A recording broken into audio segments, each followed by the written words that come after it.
আসসালামু আলাইকুম। আজকে আমি দেখাবো কিভাবে পঞ্চম শ্রেণীর গুণ করা যায়, অর্থাৎ ৩ অঙ্ক বিশিষ্ট সংখ্যাকে আপনি কিভাবে গুণ করবেন। গুণ করতে হলে প্রথমে আপনাকে স্বাভাবিকভাবে যেটা জানতে হবে সেটা হচ্ছে নামাতা জানতে হবে।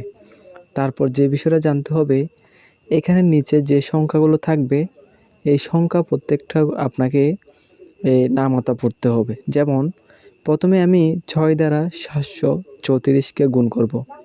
তাহলে শুরু করি। তাহলে ৬ এর নামাতা পড়ি ৪ ৬, ৪ ৬ ২৪, তাহলে ২৪-এর ৪, হাতে আছে ২। এখানে তারপরে হাতে ২ রেখে এটার সাথে এটা গুণ করব। ৩ ৬ ১৮, ১৮-এর সাথে ২ যোগ করলে ২০, ২০-এর এখানে ০, হাতে আছে হচ্ছে ২, ৬ ৭ ৪২, ৪২-এর সাথে ২ যোগ করলে হবে ৪৪, এখানে হয়ে যাবে ৪৪। তাহলে এই ৬-এর নামাতা পড়ে এই অংশটুকু আমি এখন গুণ করা শেষ করলাম।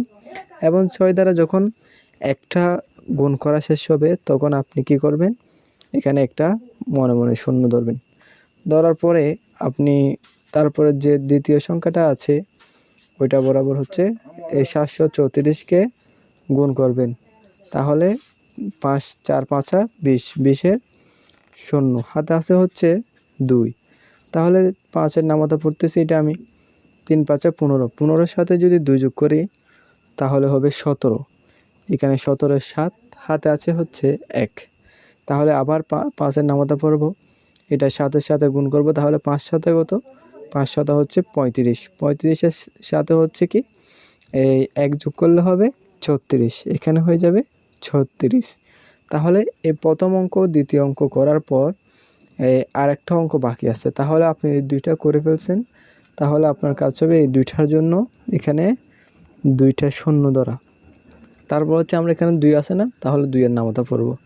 তাহলে এই ৪ দুগুণে হবে ৮, এখানে ৪ দুগুণে ৮, আর এটা হবে ৩ দুগুণে ৬, আর এটা হবে ৭ দুগুণে ১৪, এখানে ১৪ হয়ে যাবে। তারপর এখানে একটা দাগ দিবেন। দাগ দেওয়ার পর এই সংখ্যাগুলো উপরের থেকে এগুলো নিচেরগুলো বিয়োগ করে ফেলবেন। তাহলে ৪ থেকে এগুলো বিয়োগ করলে হবে এখানে ৪, আর ০ থেকে ০ বিয়োগ করলে হবে ০। তারপর হচ্ছে এই সবগুলো এখানে যোগ করে ফেলবেন। যোগ করে ফেললে দেখুন এই ৪ সাথে ১১, ১১-র সাথে যদি ৮ যোগ করি, ১১ আর ৮-এ হচ্ছে এই ১৯, ১৯-এর ৯, হাতে আছে ১। ৪-এর সাথে ১ যোগ করলে ৫, আর ৫-এর সাথে ৬ যোগ করলে ১১, ১১-এর সাথে ৬ যোগ করলে ১৭, ১৭-এর ৭, হাতে আছে ১।